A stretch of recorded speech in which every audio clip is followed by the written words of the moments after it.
Comment faire pour gérer une polémique, un drama qui nous entoure? La question pourrait être abordée dans un cas où la polémique est légère et d'un autre relativement grave. Ce serait vraiment intéressant d'avoir ton point de vue, sachant que le personnage controverse que tu jouais à l'époque. Gérer les dramas.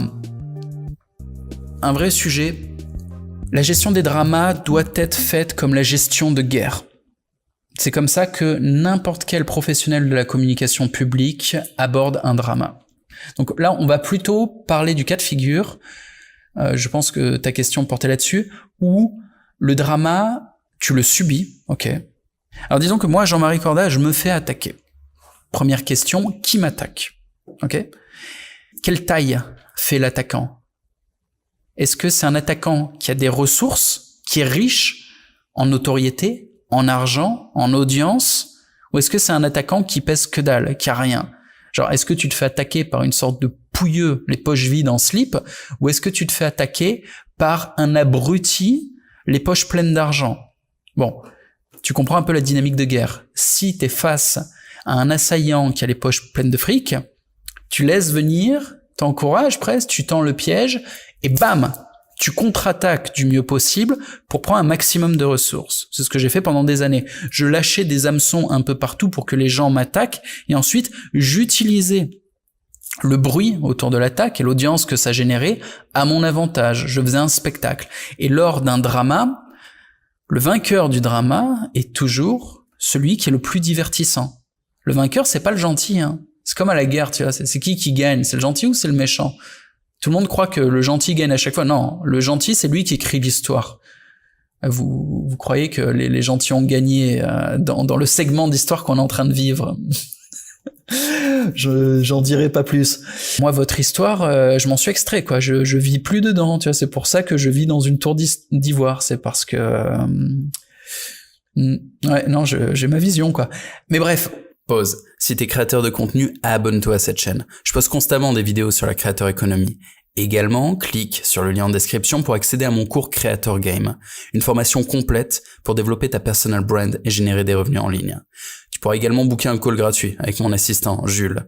Et si ton projet a du potentiel, tu seras mis en contact directement avec moi. Mais surtout, reste pas tout seul. Rejoins ici le groupe de discussion publique. On est déjà 1600 créateurs. Il y a une bonne ambiance et ça bosse. Bon, je reprends la vidéo. L'idée, c'est de gagner, d'être le plus fort. Et pour gagner un drama est un spectacle, c'est le spectacle public d'un conflit, il faut être le plus spectaculaire et donc être le plus divertissant. Évidemment que l'opinion publique va avoir tendance à pencher un peu du côté de la morale, mais pas plus que ça en vrai, pas plus que ça. Regarde, je veux dire, Hanouna, il est très populaire. Personne ne croit qu'Hanouna est gentil, tu vois. Personne croit qu'il est du côté de la morale. Il gagne. Il est populaire parce qu'il est divertissant, parce qu'il a une émission qui hypnotise les gens. C'est aussi simple que ça. Et moi, dans mes dramas, j'étais pas le plus gentil, mais je gagnais à chaque fois parce que j'étais le plus marrant.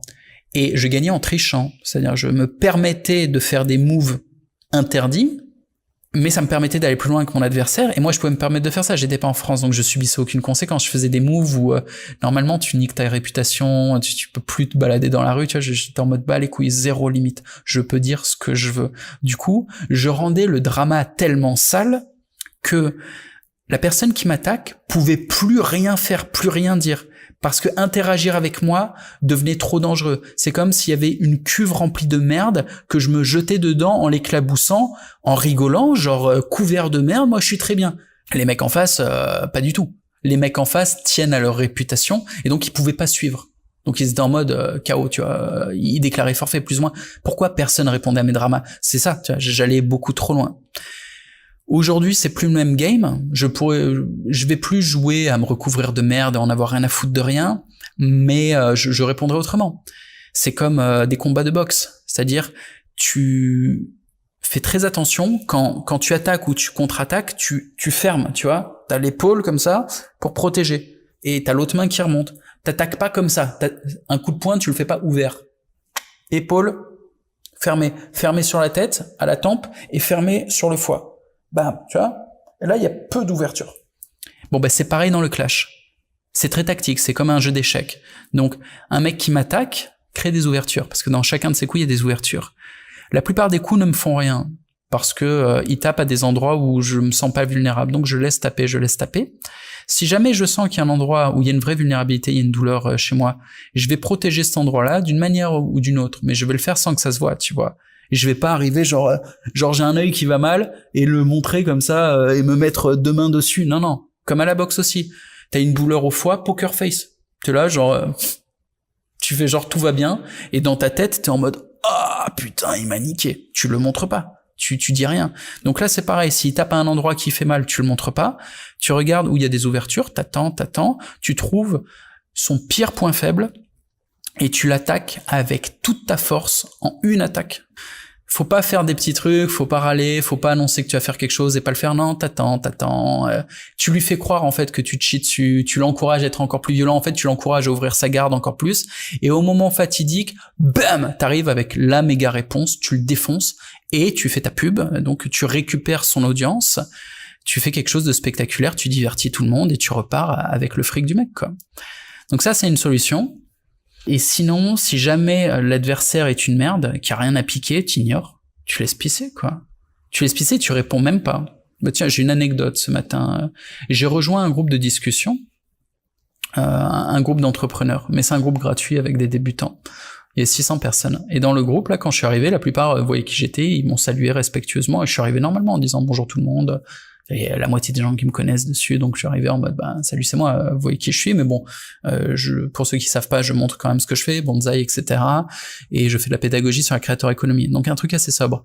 Et les mecs me souhaitent la bienvenue, cool, et il y en a un qui m'insulte en fait. Quand j'arrive, il fait une tentative d'humiliation, c'est un truc classique. Sur internet, il y en a beaucoup des mecs qui sont anonymes, sous avatar, qui montrent pas leur visage, qui ont des comportements de pervers narcissiques, c'est-à-dire qu'ils sentent que dans la vie, il y a cette angoisse d'avoir contrôle sur rien. Ils ont pas confiance, ils sont insecures, tu vois, pas du tout confiance en eux et pas du tout confiants en l'avenir en général.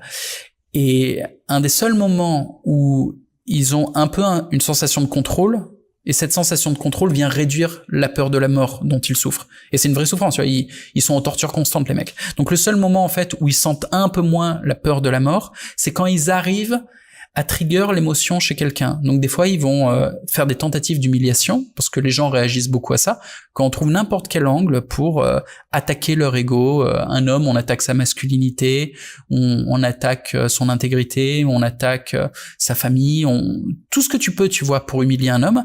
Donc ces gens-là, là en l'occurrence, c'est le cas classique d'un anonyme sous avatar, un pseudo de merde, tu vois. Il fait ça, tu vois, pour m'accueillir sur le groupe. J'aurais pu me baisser à son niveau et lui répondre « Petit anonyme de merde, qui es-tu, comment oses-tu » Non. Je contactais le responsable du groupe, j'ai envoyé un screenshot, je lui dis « Occupe-toi de lui ».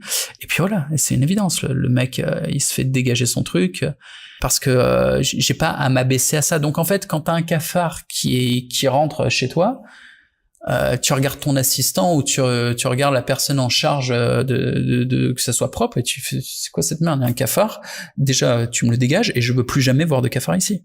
Puis voilà. Mais c'est pas toi qui t'en occupe. C'est pas toi qui te lève, qui t'interrompt, qui va te salir la main et écraser le cafard, non, tu vois. Donc il faut choisir ses combats quand même. Donc voilà, c'était le petit passage sur comment gérer les dramas dans le cas où c'est toi qui te fais attaquer.